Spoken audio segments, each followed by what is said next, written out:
bro. I love it. Got my WrestleMania. Testing. And if you're not testing, I'm not testing. And if we aren't testing, then what's the point of having a test?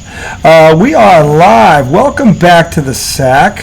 Hope everybody had a great weekend. We're backed up a day before we get started. Wanted to first extend my hand congratulations to my man over here. Happy anniversary. What year is it? That's right. What year was it? So 13th 13, year of marriage. Lucky number 13 for Tom and Mrs. Tom Izzo. Gotta get Mrs. Izzo. Yeah, 13 years of marriage, 22 years together. So a generation. Took me a while to pop the question. What can I say? Well, you gotta be sure. You gotta be sure. No, it wasn't out of being sure or unsure. It took me 2 years to save for the wedding ring on mine, so that's. It was just sheer procrastination. All right, well, at least you're fine. That happens too. Cold feet, get scared. Is this the? You want to be sure. Then she got pregnant. Yeah. We're like, should we rush and get married? It was like, nah, we're good. We're good. We'll get there. We'll get around to it. Well, anyway, congratulations. They are a stellar couple. One of my personal favorites. So it was. While I missed them last night, that's as good a reason as any to take a night off. We're gonna do a Friday show to make up for it. So we're going to do a Thursday, Friday. Yeah, you think tonight's going to be interesting. Wait till tomorrow night. When the weekend's banging in the Sack. And so we're going to start off with baseball. We're going to go with the Mets first because they're the positive vibe tonight. Look, kudos to them. They went down there. They went into the teeth of the lion's den there, and they more than accounted well for themselves and proved their legitimacy as contenders, which I believed already, but I understand why he's skeptical, because they haven't had a team like this. They just haven't in a while. That really can go toe-to-toe with the heavyweights and hold their own, which is what the Mets did. Okay? They went down there to win that. They went down there and they went in there and said, you know what? We're not afraid of you. We don't care where we play you, and we can. And honestly, that bodes well for them long term. Confidence is everything, and all that did was make the Mets even better because now they know they can go down there and beat that team on their field. That's right. And Scherzer was just spectacular in that first game, and that set the tone for the series. And they took 2 out of 3, and they're winning tonight. So it looks like this is extending out. We'll see it Chicago, so hopefully they do what they're supposed to do with them now and don't let up, which looks like so far so good. So we're going to have Tom, let him do a little gloating tonight. It's his anniversary, a little gloating, because he's earned it. He's earned it. His team has earned it. And, take it away and give us a little recap of what happened down there in Hotlanta. All right. So, last time we recorded, it was Sunday. The Mets had just split with the Marlins, so I was a bit upset. He was. You saw it.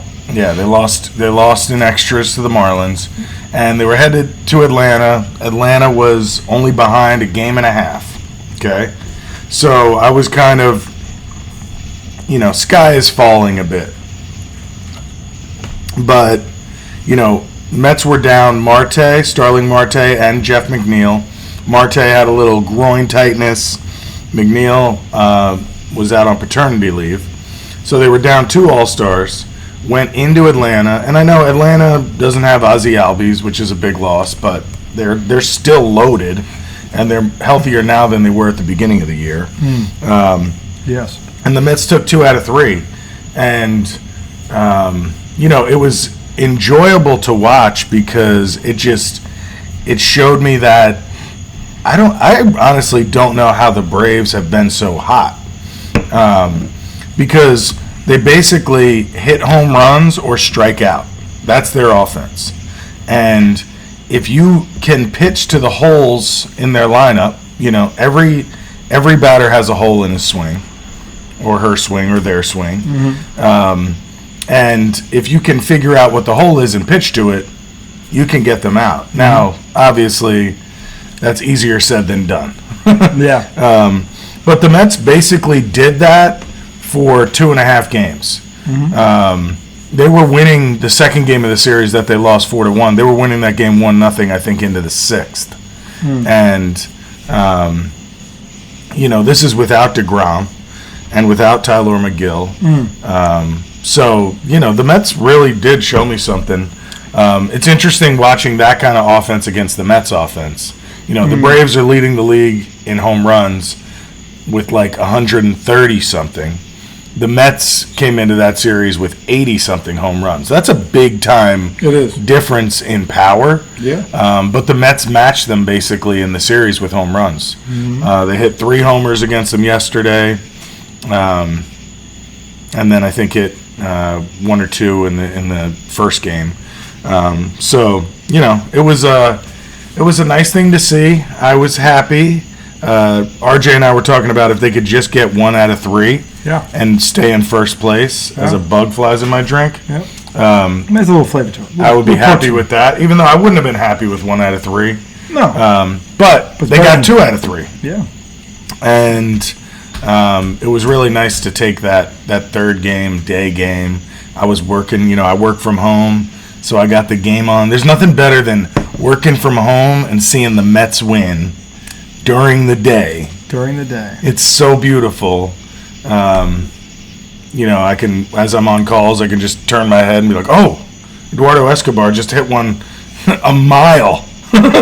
So, I was genuinely happy, and I really hope the Mets push to the end of the All-Star break. They got 4 in Wrigley. They're winning 4-0 already in the 4th inning. Tomorrow they face Marcus Stroman, former Met, who I liked when he was on the Mets, but when he left, he made some inflammatory remarks about the organization. So I hope we destroy him tomorrow. He talked about how... What did he say?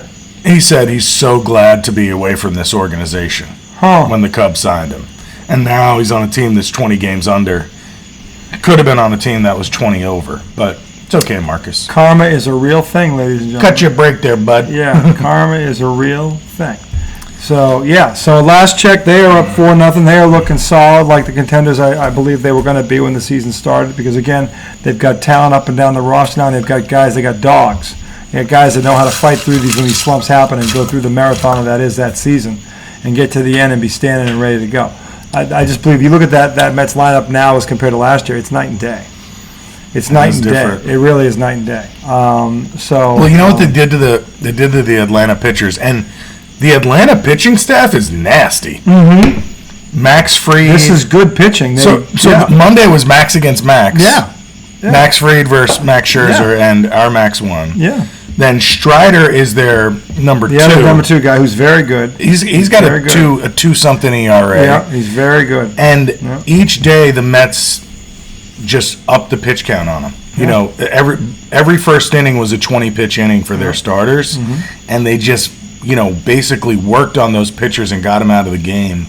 Not that their bullpen's bad, but still, when you can just make a starting pitcher labor, it works in your favor. Sure. So. Absolutely. They are. What are they in the 5th now? What are they in? Yeah, I think they're in the 5th. Okay. What is going on with this damn thing? Top of the 5th, 4-0. Lindor leading off. Now let's talk about the last 3 days for our. Let's not. Our other baseball team. Boston Red Sox. If you want to call them that. This is the thing. I really hate being right. I take no joy in it. It's nice to be right. No, it's not. So anyway, what's going on over there? This thing is falling apart. It's okay. Much like the Red Sox are right now. The Red Sox are now down 5-3. Oh no! They were up 3-0. They've given up a 5 spot in the 7th because look, when you're going to collapse people, if collapsing was a sport, the Red Sox would beat the Yankees. So I mean, this is the thing, and they're collapsing right now on cue. Against the team that I sat here last week and told him, that this is the team they have trouble with. This is the team that gives them fits. And I didn't see anything that was going to – and their one chance was in Game 2 when Sale came back, which was the game that I really tuned in to watch, and he left with a 2-0 lead. They blew it. They blew it. And I knew right then and there was a very good chance they were going to drop all 4 of them. On cue, they lost last night, and they have blown a 3-0 lead. They have collapsed tonight. So the Red Sox. As you can see, I'm not wearing the hat. We'll get into that later. But they had a 3-0 lead. Devers had come back. The starter didn't do too bad. 6 innings, 3 runs. It wasn't great, but it wasn't terrible. No, I mean, today's game, that's a very quality start. The bullpen has failed them. There's still a couple innings left. I'm not holding my breath. I recommend you guys don't either. Toronto, they have fallen behind Tampa. Toronto and Seattle are even with them in the wild card. And again, it's the All-Star break. I have a feeling this is going to go on for the next couple of months. So again, I'm not going to panic, but this is the thing. They needed to get 2 down there. They need to get 2. And coming off, as well as they played against the Yankees shorthanded, 2 should have been a fair expectation. That's what makes it hurt. 2 should have been a fair expectation, but they didn't do that. They have blown this thing 6 ways to Sunday, and it'll be all they can do to try and salvage 1, and I think they're going to get swept, personally. So, and they're in the middle of this murderer's row 6-week schedule where it doesn't get any easier, because they got the Yankees on the horizon over the weekend. They're going into the Bronx. Talk about splat. We could be looking at splat. Okay. The hope is that Sale pitches in 1 game in that series. Uvalde, I don't know how close he is to coming back, but they've got their hands full up there in Fenway, up in Beantown. So I'm not going to spend too much time on it because there's so many other more interesting things to talk about than a bunch of choke artists right now. So Tom had brought up the playoff scenario. He has dug into this, into the wild card and how this thing is going to work, and he's got some interesting points that I think people are going to find eye-opening, to say the least, on how this thing is going to shake out or should shake out. So before I start throwing things around the stage here, we're going to have Tom. We're going to transition into this wild card scenario. Yeah. And what it looks like, what it's going to look like, and the ebbs and flows of this thing. So, have at it, my man. Have at it. Okay, let me just take a screenshot of a Braves pitcher saying some positive things about the Mets. Okay, so RJ is referring to the wild card and playoff format this year in Major League Baseball, which on an episode prior to this that you've no doubt watched already. I know. I think I'm trying to remember the rating that episode got. I think it was a 24. It was 24. It was easily 24. You know, it was close to the Giants-Pats Super Bowl. It was. But anyway, the playoff format, the wild card format specifically, we had talked about it. I got it wrong. It's different than it used to be. So there's now 3 wild card playoff teams. Okay, so 3 teams get in, and basically the top 2 division winners, best record in each league, they have a bye. Okay, so they don't play the first round. And the third division winner, you know, hosts the lowest wild card team for a 3-game series. Okay. And then the 1 and 2 wild card teams, basically the top wild card team hosts a 3-game series. So there isn't a one and done. No. So there's 2 3-game series. Okay. And then the winners of that, you know, play the other 2 division winners. Do they reseed them? I'm not sure. Because I know in hockey they do that. I'm not sure how that works. Because that would be very interesting to see how that shakes out. So they have 3-game series in the first round, and then the second round is 5, or is it 7? 5. 5, and then what's the LCS? Is that 7? 7. 7. I'm pretty sure, right? Okay, I thought it was 7. Yeah. The first round is usually a first to 3, best of 5. Okay. So 3 out of 5. Right. Okay. I'm pretty sure. Okay. That's very interesting. God, I guess I need to look up more. We gotta get this down. There's probably people out there, baseball aficionados, laughing at us right now. I know these bozos. But this is the first year they've done it like this, and because remember last year they had like the wild card play-in game. Yes, I remember that. So 2 wild card teams played against each other to see who got in. Who played, and then the top seed got that team. Mm-hmm. Is that how it worked? Right, but now okay, so right now the way it stands, let's look at the American League. Yes, let's, because RJ hasn't cried enough yet this evening, folks. There's not enough tears. Well, the Sox would be in it. There's not enough tears on the bar at this moment. Okay, so we look at the American League wild card. Yeah. Okay, so Tampa has the top wild card spot. Yep. Boston is second. Yep. And Seattle is third. Okay. Okay. So Tampa. So if the season ended today, the Yankees and the Astros would both have a bye. Okay. Minnesota currently is leading the Central. So they play But since Tampa? they have the third worst division winner, they would play Seattle, who is the third worst.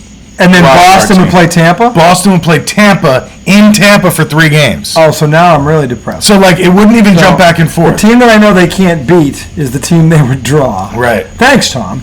Thank you. And Seattle would go to Minnesota for 3 Kick me when I'm games down. or 2. Yeah, so the Red Sox basically would get ousted in 3 straight, or 2 straight, whatever it is. But it's kind of interesting that they don't bounce back. Like, it's just like, okay, you're staying here for these 3 games. They would play Tampa. I don't want to Sorry, I didn't know it was going to come out like that. No, you didn't, but it's kind of funny how that worked out. I try, as Tom has learned, to try and be optimistic about things, and always, especially with baseball, where it's such a long season, to think long term. What I would say in terms of to give Red Sox fans hope, I would like their chances against just about anybody in the playoff if they got in there, except for Toronto. Other than them, because it's just a Toronto. I mean Tampa Bay. It's just a bad matchup for them. Yeah. Now look, if they got a closer or a second or another frontline starter at the trade deadline, could that change things potentially? Yeah. They have, for whatever reason, they have a hard time hitting these guys. Yeah, I don't know. They need to change the hitting. I don't know what they can hit anybody else in the league, but they struggle with these guys. And Tampa has a good. I'm not trying to knock Tampa's pitching staff. They got a good one. They do. Mm-hmm. But, I mean, but the Red Sox have hit good pitching before. For whatever reason, this one, they consistently struggle. And I don't know why that is. And that's recent history. It's not forever. I mean, they beat Tampa in the playoffs last year, so it's not like they can't beat them. Mm-hmm. But for whatever reason, this year, Tampa's had their number. And whether Tampa has tweaked their lineup or done something that the Red Sox haven't been able to shake or figure out yet, I don't know what it is. But they either got to get a closer because they just blew a 3-0 lead, or they got to get another hitter in there somewhere in the lineup. But typically their middle relief is good. The middle relief is the strength of that pitching staff and has been for the last 2 years. Okay, but they still don't have a closer. I still don't know. You've all these decent, but I mean, if you can get another frontline starter that's better than him to go with Sale, I think you might have something. But whether or not they do that at the deadline or they do nothing, I mean, it's not an issue of money. The Red Sox got money falling out of you-know-what. I mean, so they've got to – I laugh when these big market teams cry about money. Stop it. Mm-hmm. There's no cap in baseball. Just stop it with that. That's just your desire to either pony it up or not. And the reality is when you win, I mean, anybody that's been successful in business will tell you, you've got to spend money to make money. So I don't understand, the mentality of, well, we're going to stand pat at the deadline and we're going to get a couple of guys back. A couple of guys back, when you have one team on your radar you struggle with, I don't think that's the answer. You got to do something different. Maybe it's another hitter, maybe it's a closer, but you got to do something. I think they need a closer anyway because if they want to win a World Series, they got to have a closer. They don't have one right now, so that's a must. But we'll see what they do at the deadline. Tonight's not looking too good. It's looking like the 4-game sweep that I feared it might be. That's tough. Well, I thought they could take 2. Best case scenario. Thought they could. They blew the Sale game, and Sale was great for his first game back. And the irony of that was the last time Sale pitched actually was in the playoffs last year against Tampa. They lit him up like a Christmas tree, but the Red Sox bats answered the call and they beat him 14-6. But Sale gave up 5 runs in the first 2 innings, and the Red Sox bats said, "Doesn't matter, we're going to wipe you out," and they did. They 14-6. So he got away with it. But that was his last game he pitched until the other day when he pitched to Jim, and it got wasted. So the Yankees are on the horizon. This is I can't even. I don't know. I keep telling myself training camp is next week. Okay, can I cheer you up? So, is there a way to? Yeah. What? Okay, so last episode I discovered that Mac Jones got his name because his middle name is McCorkle. Today, while listening to New York Sports Talk, as I do every morning, I found out that Buck Showalter, he's got a funny story about his first name, Buck. And that would be? Well, first of all, it's not his real name. Well, we knew that. Apparently his real name is Emmanuel, or something like that. I remember it was started with an E, but I didn't remember the name. But his name, they call him Buck because when he was a player in the minor leagues, he walked around naked in the clubhouse. So Buck came from Buck naked. Buck naked. Remember in Seinfeld, wasn't it? I'm Buck Naked. Buck Naked. Porno star. Buck Naked. Was that from Seinfeld? I think so. Buck Naked. I think it was. Yeah. That's pretty funny, though. I'll check with my Seinfeld brethren. There's many of you. I love. Oh, I'm sorry. William Nathaniel. His name is William Nathaniel? Yeah, it's not Emmanuel. Where'd the E come from?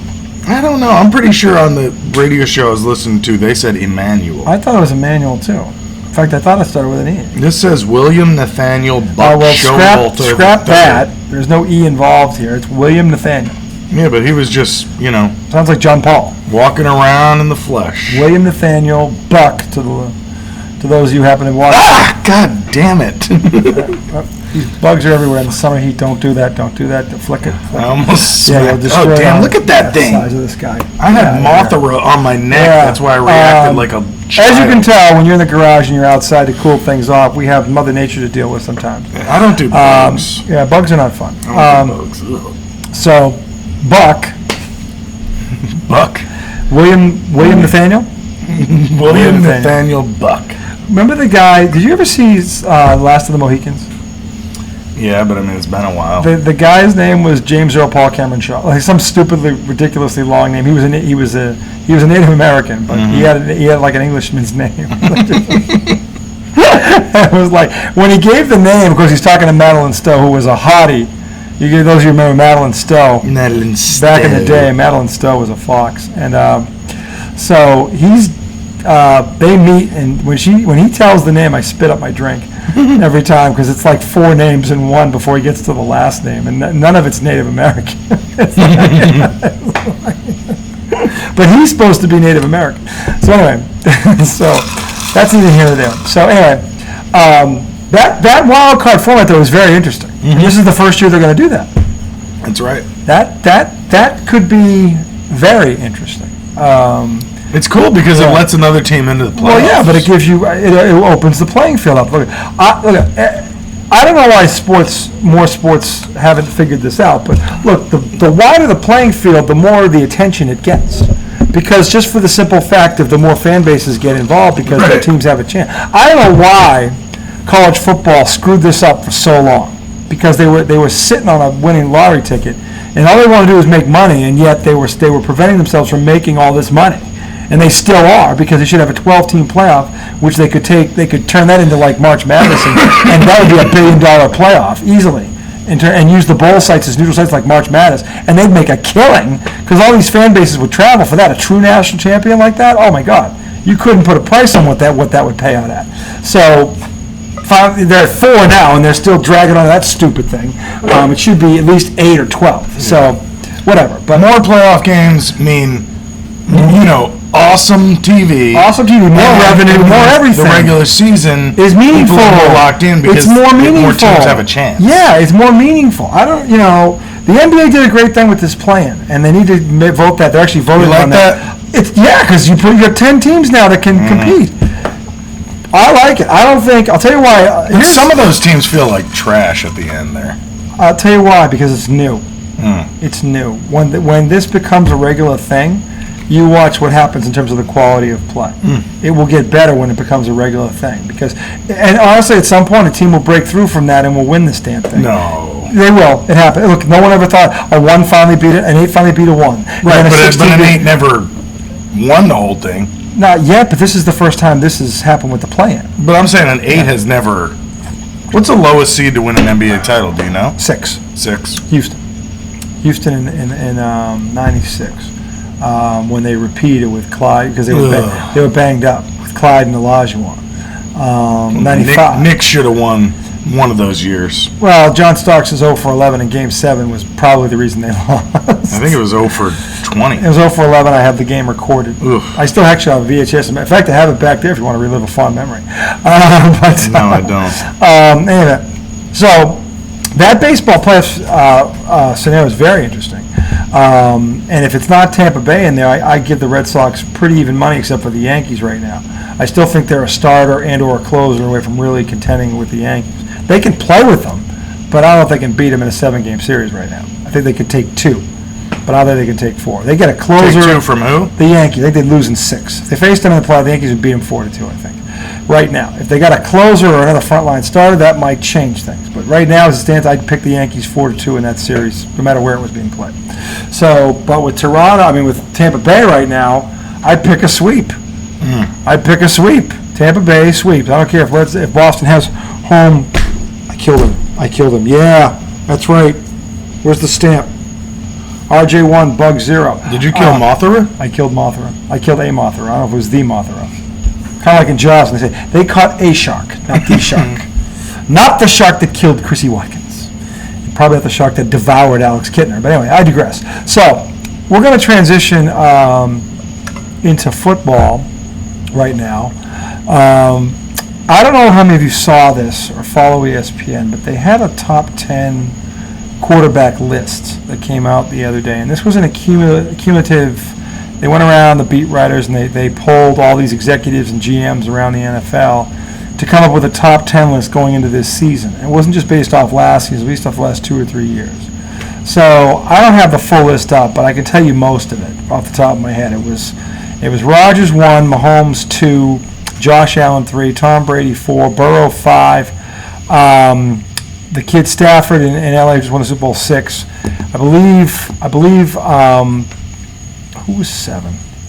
I believe it was Wilson for Denver, who's now Russell. And then you had, I forget who 8 and 9 were, but Dak Prescott was in there somewhere. And the guy that was left off the list was a guy who won league MVP just 2 years ago, Lamar Jackson, which spiked a spirited debate among a lot of people in a lot of different sports shows, because the America's joke, you call them America's team, I call them America's joke, but the Dallas Cowboys have been overrated for about 25 years now. Okay, if we're being honest, I'd call it 23. Emmett's twilight years, and then Roigman got old, and Irvin got old, and that was kind of the end of it. But since 96, 97, 97 was probably the last year the Cowboys were a legit threat to actually win a Super Bowl. But every summer, the dynasty is alive and well. If July was any indicator, the Cowboys would have won 15 Super Bowls by now and would have lost the other 14 that they played in. So, and this QB top 10 list kind of speaks to this, because it just seems like they have to get a Cowboy because he's the quarterback of the Dallas Cowboys. The quarterback. It's like they make it sound like he's Babe Ruth. Or like he plays for the Lakers or the Celtics or he's a goalie for the Canadiens, something ridiculous like that. So they put up this list, and the debate began. And the thing is, it's not that Dak Prescott isn't a good quarterback. I think he's a good quarterback. But the question is he a top 10 quarterback? And when you look at this list, it's kind of hard. It's really hard, actually, to. I kind of feel like he is. Well, when I give you this list, I want you to tell me who he's better than, because when I looked at that list, I didn't see anyone I would have put him over. He was 10th on that list. So the 9 that were in front of him were in front of him. I just don't even know really. All right, so give me the 9 in front of him. That's what I'm trying to pull up right now. I had it on here earlier, but of course my daughter. What's this list called? It's the top 10 quarterback list. Some stupid ESPN list. The problem with Lamar, this is not that one. That's the other one I want to tell you. Here it is. No. Where is it? The ESPYs. It was the top 10 quarterback list. And when they gave it, is this it right here? Hold on. So where is it? Wait, is this it? Lewis Riddick, Dak Prescott. Dak Prescott needs to win playoff games to be considered elite. That's Lewis Riddick, but what the hell does he know? Trying to find this list. They had it somewhere on here. I'm trying to find the story. Anyway, if I give you Herbert was on it from San Diego. Justin Herbert was in there, and who was the other guy? Was it Derek Carr? See, I just found a different list. Well, this is the list I'm talking about. ESPN. Hold on. X-rater, lawsuit, attorney.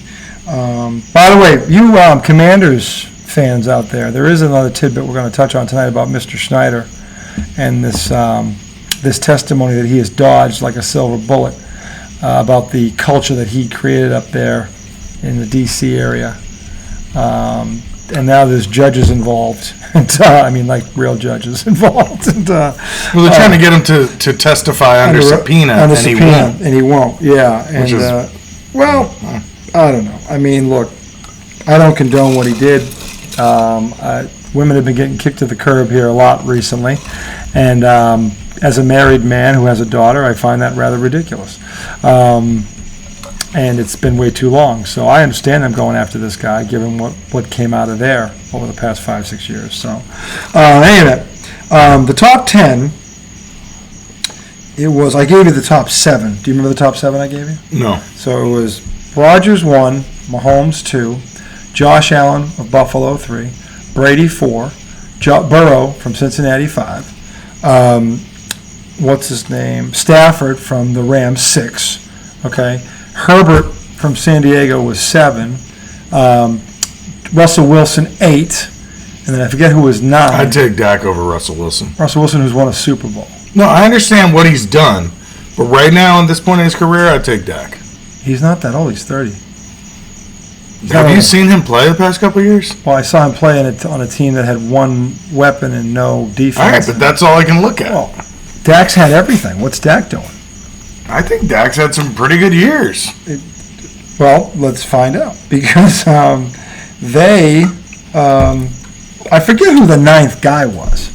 I'm trying to remember who this 9th quarterback was. I can't understand why. Was it Kyler Murray? I don't know if it was Kyler Murray. I'm looking at I want to say it was. Carson Wentz? I want to say it was David Carr. Derek? Derek Carr for the Raiders. It was either him or Kyler. I think it was Derek Carr for the Raiders. I'd take Dak over Derek Carr any day. Would you? Maybe you would. I don't know. I really don't know. I don't think that he's had. I mean, the Raiders made the playoffs. They lost in Cincinnati to the team who went to the Super Bowl, and they gave him a game. So I don't really know. But that's the first time they've made the playoffs. Mm-hmm. So and he's been there 5 years. So he hasn't had a lot around him, if we're being fair, kind of like Stafford in Detroit. But now they've started to build around him, and now they've given him Devontae Adams, who's arguably the best receiver in football. So and he was his college teammate, and they tore it up together in college. So maybe this is also projecting what they think is going to happen this year, because the Raiders right now on paper, at least offensively speaking, they have as much talent as anybody in the league. They really do. That tight end in the middle, they got Hunter Renfrow on the outside. Now they got Devontae Adams on the outside, and they got a running back. I mean, the Raiders offensively, and now Josh McDaniels has come over from the Patriots, who he's known for his offense capabilities, play calling. Hold on, is he the head coach over there? He's the head coach. Second stint. Last time. They're going. Let's hope. Let's hope. It helps the Patriots if that team stinks. That's true. So because they're going to probably be fighting with them for a wild card, most likely. If what I'm hearing out of New England is accurate, the last 2 months, all I'm talking about is the ascension of Mac Jones and how he looks ready to take a quantum leap. Don't you mean McCorkle Jones? McCorkle Jones. Mac McCorkle Mac, whatever his name is, MacGyver. Michael McCorkle. Michael McCorkle, MacGyver, whatever his name is, Jones. So, anyway, does Dak Prescott belong in the top 10 and Lamar Jackson was left out of that top 10? What do the stats say? Well, Keyshawn Johnson brought up a very interesting point. And I never thought of it from this perspective, but it makes all the sense in the world. He said that fan bases, or just the general public, tend to steer towards a quarterback who has 4,000 yards primarily in the air, 30 touchdowns plus, and maybe whatever, give or take 10 to 15 percent. That's what happens to me. Okay. Here's what he said. Versus a quarterback who has 2,000 yards in the air, 2,000 yards on the ground, which still equals 4,000 yards of production. That's not bad, though. And he has 2,000 on the ground? Well, not close to it, but not quite. No, I mean he did. He almost rushed for 1,000 yards. Okay. He threw for like 2,500 in the air, 20, whatever it was. Yeah. So around the same production, combined, and then production. total touchdowns was around the same. Like he threw 20 and he ran for like 15. Okay. And now that point, in terms of production, is valid. It is, because I don't believe that Lamar Jackson has ever had a burner on a legitimate number one. He's had the tight end Andrews for a couple of years. That kid's a He's stud. had some speedsters, but maybe not. He's never had a guy like I don't think he's even had a guy of Amari Cooper's stature. Who's not? Cooper's a good receiver. He's a good receiver, but he's not top. I would in top. By the way, the top 10 receivers came out. Amari Cooper's not on that list, so he's not a top 10 receiver. Well, he's getting older now. But he is. But he's a good receiver, but he's not. He's not elite right now. Anyway, he certainly wasn't last year, which is why the Cowboys let him go. So he's never had a guy like even him. I don't think in terms of production. So while I don't really know where Lamar Jackson falls in this. My personal opinion on this is I would take him over Dak Prescott because Prescott's had an offensive line, he's had a running game, he's had 3 guys on the outside, and the tight end he's got right now is a stud too. So I think that Dak's had more to work with in terms of Dak has an A+ offense. He does, and which begs the question: how does he have one playoff win? Yeah. So that's a fair question. And if we're being fair, I don't know the what's the word I'm looking for here? The competence level of the Dallas head coach. I know he won a Super Bowl in Green Bay, but he had Aaron Rodgers. But he only won 1 Super Bowl with Aaron Rodgers, who, by all accounts, is the second best quarterback of this behind Brady. And talent-wise, he's the best, according to everybody else. Well, I just found a website that allows you to plug in okay. 2 quarterbacks. Okay. And then, compare their stats. Okay.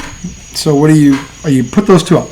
I'm assuming you're already doing this. Yeah. Put those 2 up and tell me what they're looking at. QB compare. Okay. All right. So I see games won. So it's kind of tough because it's showing Dak from 2016 to present. Okay, versus Lamar 2018 to present. Because Dak's been around longer? Because Dak's been around longer, I guess. Okay. So Dak has 53 games won, Lamar 37. Yeah, it's hard to look at that because it's there's 2 more years for Dak. I think the averages is probably the only way to look at it. What are the averages? It doesn't show. No. It just shows like 143 TDs to Lamar Jackson's 84. Really? Passing yards, 22,000 for Dak, 9,900 for Lamar. 50 interceptions for Dak, 31 for Lamar. Uh-huh. Rushing TDs, 25 for Dak, 21 for Lamar. Uh-huh. But again, Lamar's only 4 behind with 2 less years. Yeah. So that's not really a good comparison. Maybe not. Let me see if I can get a better comparison here. All right, so hold on. Here we go. Now, all right, now here's the other thing. Okay. Here's what we want. Here's a list. Okay. Mike Tannenbaum's rankings. This is the guy who did this.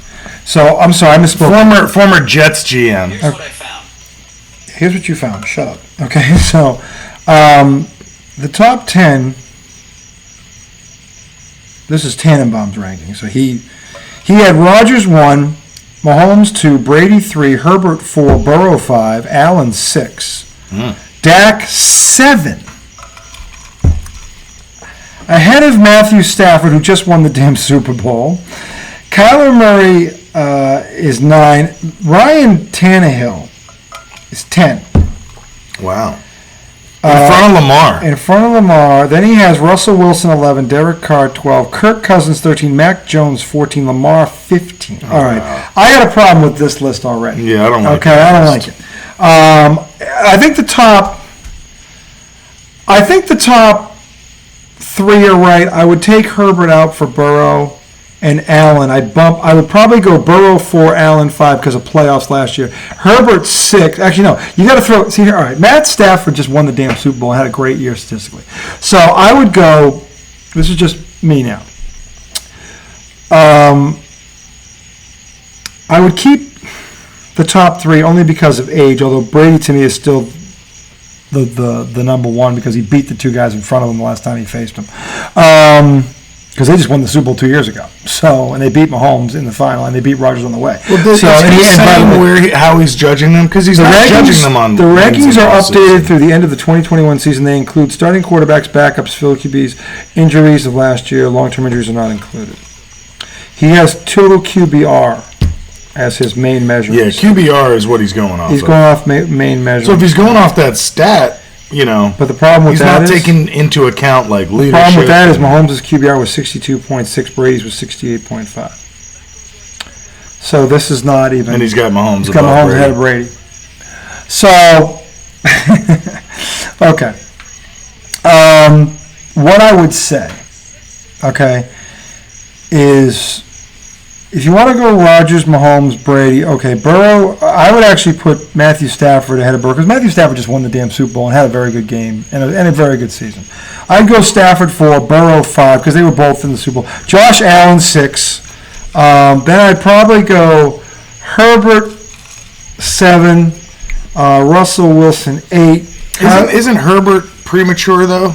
Herbert's well. I know he's great. All right, here's the problem. You know why Herbert's not in the playoffs? Because his coach is a freaking moron. This is the same idiot that kept going for it on 4th and forever until he lost enough playoff games to get his team bounced. Because if he did things conventionally, the Chargers would have made the playoffs. This idiot, this ass clown of a coach, who I still don't know how he has a job, this analytical a-hole, kept going for it because the analytics kept telling him to do it. Even though he kept failing and failing and failing. He probably cost his team 3 games with that crap. And he didn't win one of them, And because of that, they missed the playoffs. They didn't miss the playoffs because Herbert wasn't good enough. His coach is a moron, Because honestly, if he played it safe in those 3 games, they win those 3 games, and the Chargers make the playoffs over somebody else. Probably the Patriots. Probably. Now, the Patriots did beat them head-to-head, but, they're right there if this idiot just does things conventionally. But no, Mr. Analytical, I got to be a trendsetter. Well, he put his team on the golf course because of that crap. And if I'm Justin Herbert, I'm hopping mad about it. Hopping mad about it. Because he should have been. Because you know what? If that kid got in the playoffs, who knows what he would have done? Yeah. With the web, who knows what he would have done? Yeah, they're a dangerous team. They're a very dangerous team. Their offense can score with anybody. They beat KC and KC last year in the regular season. That team can score with anybody. Who is their coach? I forget. Do you remember his name? I just call him Ass Clown. So that's what to me he's. I don't really I vaguely remember us watching games together, being like, "What is this?" We saw him together do this twice. We saw him do it. And we're like, "What is he doing?" And he failed. I can't really remember it. But we remember the games. We were watching him going, "Why is he doing that?" Yeah. Kick the field, and he could have kicked the field goal, and instead he gets nothing out of it. The team goes down and scores. It's a 10-point swing, and they blew it. And it's so. I don't fault Herbert for that. He's not the head coach. Mm-hmm. So, to me. I can understand the Rodgers Mahomes thing ahead of Brady. I believe and know from the numbers that Brady had a better year statistically than both of them last year. Brady led the NFL in passing yards, passing touchdowns. Points in the red zone. His touchdown interception ratio was number 1 in the league. He completed 68% of his passes. He threw for almost 5,000 yards. Brady had a better year than both of them last year. But Rodgers won the MVP. Go figure. Yeah. I think they got to start docking Rodgers some points for that haircut. I'm sick of, dude. How many gorgeous babes has he screwed things up with? He should be docked points. He had Olivia Munn, smoke show. Then he just had Shailene Woodley. These two are smoke shows. He screwed both those relationships. On top of him, well, you see how needy he is. He's a very needy. He's needy.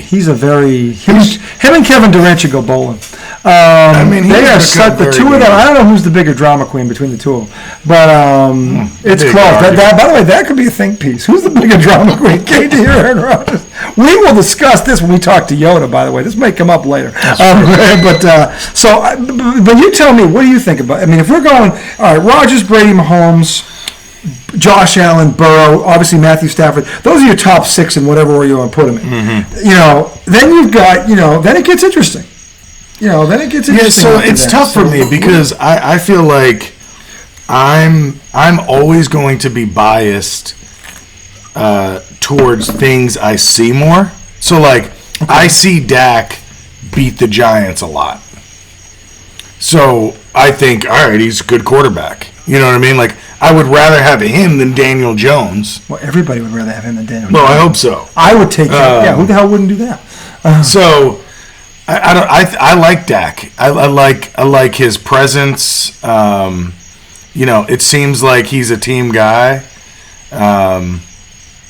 So I don't know. I would rather have. I think I'd take Dak over Lamar, but like Lamar is a major game changer. He's won a league MVP without a number one receiver. Yeah, but I mean, to your that's hard to do if you're a quarterback. No, you're right. He's amazing.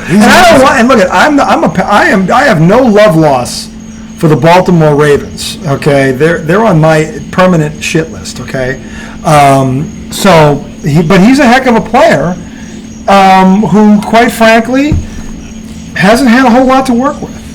Yeah. And I don't know. And now, look, I'm not close to that scene. I've heard people on the inside there say that he does have he's arm is strong enough, but he has an accuracy problem. I've heard that, and that may or may not. Do you have inside sources in Baltimore? I have people that are fans of that team that have people that work in that stadium that have said. So you really get to hear the. So they have said to me, it's not his talent, it's not his arm strength, it's his accuracy. Problem with that discussion is that in the same breath they also say he doesn't have a true number one. He's never really had one. I'm not talking a true number one isn't the guy that necessarily takes the top off the defense. That's just a deep threat. A true number one is a guy that he's in the game plan. Whether it's a short passing game, a medium passing game, he's that dude. He'll catch the ball no matter what. Yeah, a Devontae Adams, a guy like that. A Cooper Kupp, a guy like that. Mike Evans in Tampa, a lot of quarterbacks don't have that. Really? Because we can go down the list, and all these good quarterbacks have one thing in common. They've all got a number one. Yeah, they do. They do. So I would say we got to cut Daniel Jones a break.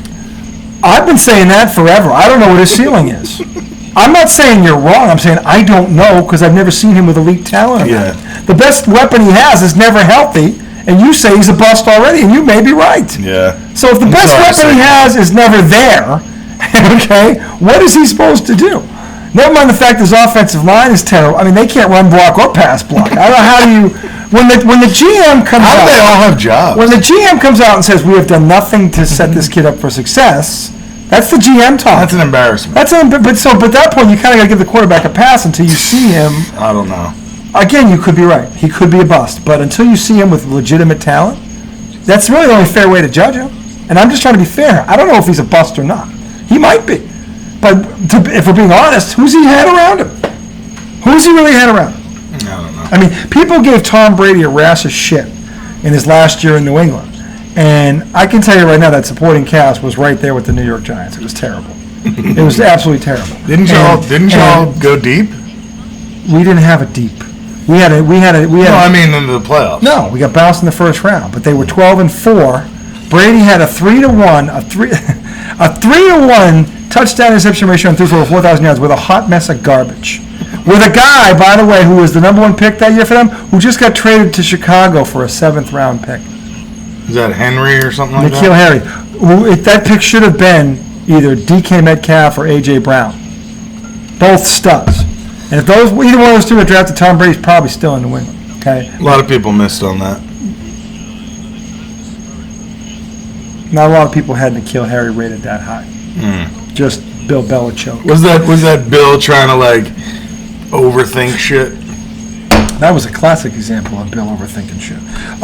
So, in any event, this top 10 list in football is very interesting. But Tommy and I we're going to do this tonight, but he and I are going to do a separate thing. We're going to give you a top 10 list of the quarterbacks. Really? In the preseason, yeah, before the preseason, not tonight. Before the preseason starts, we're going to do a top 10 list of our own. We'll go back. When we come on the air, we will have a top 10 list that he and I both agree on. This could take a while, but he and I will both agree on, and then kill it. Don't kill it. Get it. All right. That we both agree on. Okay, and then you guys can tell us what you think about it. Okay, in the comment section below. If you like, dislike, if you move somebody, well, you have a comment section on YouTube. That's true. You can do it. You can literally go in there and say, yay, nay, what are you thinking? What are you smoking? I need some of that. Who's your drug dealer? Whatever. Or, hey, you guys really nailed it. Nailed it. So we will have that list. And we'll do it at some point during the preseason before the regular season, before the going gets good. Well, in fact, we'll do it before the fantasy football draft start, just to help you guys out. So, because that's going to factor maybe that could help me out. Yeah, it definitely could. So, Mister, I have 2 quarterbacks, but I didn't have one. God, that's your first year. It's all right. Rookie. It's not my first year. I was trying to help you out. You could have lied. I thought I had 1 quarterback. You did, but by the time you figured it out, it was too late. Do you remember who my quarterback was? That was Herbert. No. That was Brian. He had Herbert and Dak. Yeah, he kept screwing that one up. No, I think I was good on my quarterback. Were you? Who the heck did I have? I had Stafford. He had a solid year. He did. Yeah, he was solid. Anyway, we will give you our top 10 QB list during the preseason. So, anyway, but this is pretty interesting. I mean, look, Dak's a good quarterback. I think he's good enough to win a Super Bowl with because he has the pieces around him. But there are some things he's got to do. And one of them is when you have all that stuff around you, you can't lose to the 49ers at home. You can't lose that game. And I'm not knocking the 49ers. They have an elite defense, but they have Jimmy effing Garoppolo, please. If Dak Prescott can't outduel Jimmy Garoppolo, there's a problem. Is that they played the Niners first round in Dallas? They lost at home. That was playing when he didn't slide and didn't get the ball down, and they lost that game because of that. That was Dak's screw-up, by the way, which is another reason why I'm baffled that he was in this list. Because playoff games are where QBs make their bones. Playoff wins, I should say, or performance. And he didn't perform like a top 10 quarterback in that game. He did not. Where does that phrase come from, make your bones? I don't know where it comes from, but we can certainly look it up with today's technology. But does bone mean like money? Maybe reputation, maybe. You know, your reps are set are built and established by what you do in the postseason when it matters most, when the stage is the biggest, lights are the brightest, whatever you want to call it. You know, it's showtime. You know, it's who's the best, who's going to be holding that trophy. So, what is it? He's going to find the textbook. The idiom was popularized in the 1969 book The Godfather and in its 1972 movie adaptation. For instance, when Sonny says, "I made my bones when I was 19, the last time the family had a war." And when Mo Green says, "I'm Mo Green." I'm Mo Green! I was making my bones when you were banging cheerleaders. To make one's bones is an American English idiom meaning to take actions to establish achievement, status, or respect. Is an idiomatic equivalent of establishing one's bona fides. Bona fides. That's where the bones come from. Okay. Although the idiom appears to have originated in the United States criminal underworld, it has since migrated to more popular and less sinister usage, such as discussions of various professions and occupations, like sports, including law enforcement, legal profession, and journalists. Not sports, though. Really? Interesting. Guess not. Huh. Wow. I need to. Well, so we're the ones that are going to take this to the next level. It doesn't give me. It doesn't give me origin though. Well, I think it started in the underworld, the crime underworld. Right, but what is the bone from bona fides? Yeah, that's what it said. Bona fide. That's what it said. So this said to make one's bones is to commit a murder. Well, in the end of the criminal underworld, that's kind of how you would do it, right? Take somebody out. Make your bones. Make your bones. You gotta get on the kill list. You gotta be someone who could take. He's a threat to take. Yeah, he's taking somebody out. We took that guy out the other day out the meat locker there. You know, down there at the Studio 54. He took that guy out right in front of the crowd there. Made his bones doing that. And that's how he did it. Yeah. Okay. I don't know. That's where it's going. Yeah. Okay. So anyway, in in the world of sports, making your bones is what you do in the postseason. That's whatever the sport is. That's where you make your bones, where your reputation is cemented, your legacy is built, starts to get built. And that's where this whole thing with Dak Prescott befuddles, flusters me, because he has no resume in the postseason other than he's got one win. But same for Lamar Jackson, though. No, but Lamar does have a league MVP. Okay. Without a true number one receiver. But can you make your bones in the regular season as an MVP and then get bounced? They have the same postseason record, I think. I think they do. Or they're close. So to me, if you're going by that, it's a toss-up. Right. The deciding factor then comes down to that MVP award. One guy that's has a good it. point. One guy has it with less of a supporting cast than the other guy, who's got a very good supporting cast, at least on the offensive side of the ball. Yeah. So to me, that's the difference. And again, I think both quarterbacks, if you put enough around them, are good enough to win a Super Bowl. I do. But at least to this point, I think that Dak has had more to work with, and he has come up short. And that game against San Francisco last year was unacceptable. And at the end, it was him. It was him that made that mistake. Well, but they were also. I mean, they were in a tough spot. They were, but they had. But the thing is, like, he's got to know the rule. He's got to know the rule. That's true. He's the quarterback. If he had gotten down 5 yards prior, 5-10 yards prior, they'd probably get another playoff. Who the hell knows? Did they need a field goal right there, or were What was they the final looking score of that game? Or did they need to? I guess think it they doesn't needed. matter. I think it doesn't matter, but they were in scoring range. Whether it was a touchdown, they would have been inside the 40, which makes it's not a Hail Mary at that point. You can make a legit throw into the end. They needed to spike the ball. Yeah, they needed to spike the ball And get one more play. and get one playoff, and he failed to do it. And which to me is grounds to knock you out of the top 10. Yeah. Okay, and the only way you're not knocked out of the top 10 is if you've already got a Super Bowl ring under your belt. Because then you can say, all right, well, you get a mulligan for that. When you haven't been near it, or a divisional round or an NFC title game, you don't get a pass on that. You just don't. So to me, that's the determining factor here, and why I think Lamar should be in there, even over a couple of guys that are also in there. Herbert, for everything he is, hasn't won a league MVP. Lamar Jackson has. Herbert hasn't been to the playoffs. Lamar Jackson has. And again, is all that Herbert's fault? No. It's his coaches. We already talked about that. But Lamar has been there. Lamar has beat the Titans in the playoffs, which is a very solid team, very good defense. And to me, that puts him above a couple of guys like that.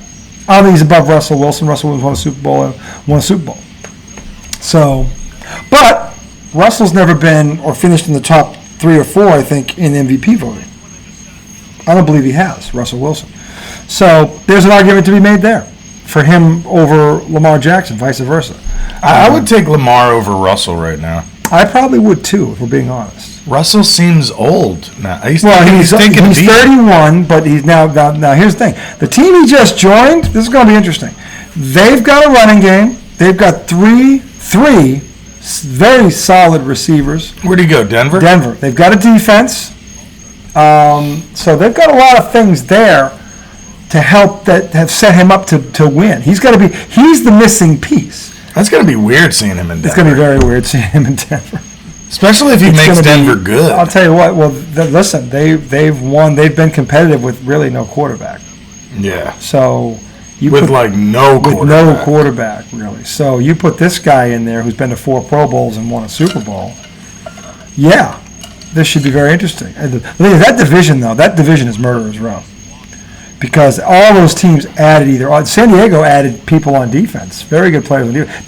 So Denver's in the West? Denver, San Diego, Las Vegas, and Kansas City. That division is going to be the best division in football this year. And when you look at Russell Wilson, Devontae Adams, San Diego added 2 studs on defense. I can't remember their names right now, but one's in the middle, and one's in the secondary.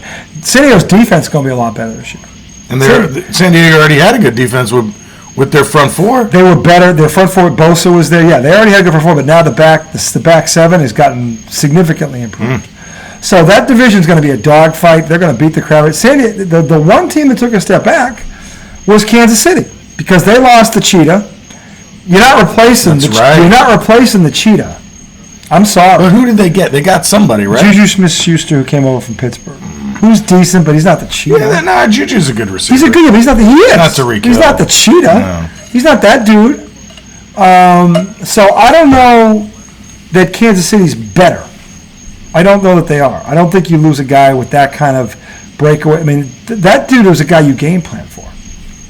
He just was.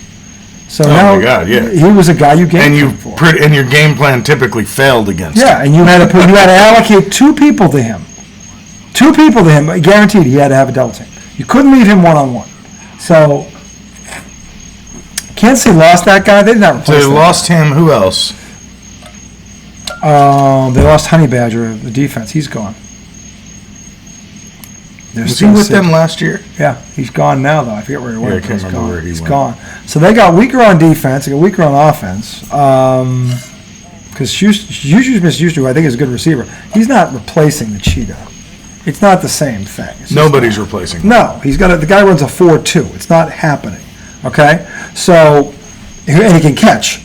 So he can turn a 5-yard. He can turn a 5-yard out into a 60-yard touchdown, which he did in the playoffs against Buffalo in overtime. He took a 5-yard in and turned it into a touchdown.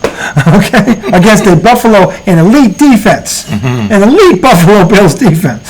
So that guy, no, I think Tennessee's taken a step back, and the other 3 teams have gone forward. That's a 4-team race. That's a flip of the coin. Any one of those 4 teams can win that division. Any one of them. Any one of them, and they're going to beat the crap out of each other. And we'll see. Think the Raiders could win that division with Devontae Adams? They were a playoff team last year without Devontae Adams. They lost to Cincinnati in Cincinnati. They didn't have Devontae Adams. Now you got him to that tight. Remember that all-world tight end they got? They can say that tall 6'8" dude can play. That's right. What's that guy's Miller? Is it Miller? I forget his name. We'll look him up. But he's a stud. Now you got Devontae Adams on the outside, and then you got Josh McDaniels calling the plays. But he's the head coach, right? Yeah, but he's gonna. He's calling the plays. I know, but that's. He's calling the plays. But he's melted down as a head coach before. One time, 10 years ago. No. Hey, listen. What about when he got the job and got so scared that he ran away? He never set foot in the building. Right, he hired a bunch of coaches and then pieced out. No, he wasn't even there 24 hours. He hired coaches and pieced out on them. What, who, with the Colts? Yes. Did he actually hire somebody? He was there he was literally the coach. I thought he brought in a staff. He was and the then coach left. for 24 hours. All right, maybe I'm wrong, but 24 he's a meltdown waiting to happen. I hope you're right. But I know this. He's got a loaded offense with arguably the best receiver in football in his prime to deal with, to work with. Okay, and a quarterback who's borderline Pro Bowler now just gave him this guy. Just gave him one of the ultimate weapons. So quarterback who's nowhere near what he's used to. That's true. That's true. Tom Brady's done more with less than. Tom Brady won a Super Bowl with Fred Coleman as his number 2 receiver, by the way. If you guys can look up Fred Coleman. Yeah, it was his number 2. I don't know who that is. No one knows who the hell that is. That's the point. Okay? So, but Tom Brady won a Super Bowl throwing him the ball. So, he was his number 2 receiver. But anyway, we're not on the greatness of Tom Brady. We'll say that for another day. Anyway, we're going to take a quick break. We're going to go find our friend, your friend, everybody's friend, the ultimate, the little green guy. We'll come back. We're going to turn to the NBA. I've got a bone to pick with Dominique Foxworthy, who I respect a great deal, but he's off his rocker on this one, and I'm going to be the one that hits him with the rocker that he fell off of. So he went at Mad Dog. Mad Dog's he loves Mad Dog. He went at Mad Dog, and Mad Dog was so flustered he couldn't even retort because he couldn't believe what came out of the guy's mouth. So Mad Dog just sat there and started laughing because he didn't know how else to respond to such idiocy. But anyway, and this guy's Mad Dog say, "That's terrible. That's a terrible thing." He just laughed and shook his head like he didn't know what. He's like, "Where are you? What are you talking about? What are you on right now?" So anyway, when we get back from the break, we're going to talk about that. Big signing today in the NBA. Indiana Pacers stepping up, grabbed the center from Phoenix, screwed up this. By the way, this affects the whole KD sweepstakes. We're going to get into that when we get back, and more good stuff with the NBA and the free, because this thing's going crazy right now. This is all out of control. Plus the summer leagues will going on, and this kid Wiseman for Golden State, stud. Kid for the Celtics, 2 kids for the Celtics look like studs that they haven't set foot in the main building yet. So we're going to get all the NBA stuff when we get back, starting with Mr. Foxworthy, who, by the way, is a football player, talking about basketball. That's a double negative. Is he a DB? He was a DB. He was a fast one. He ran a 4.2, by the way, at Maryland. So he was a very good defensive cornerback. Should have stuck to football because he bit off more than he could chew on this one. And he's going to get it shoved down his throat when we get back. Anyway, we'll see you guys in a little bit. Find that frosty beverage. Find that tasty dessert. We'll be back shortly. Tasty dessert.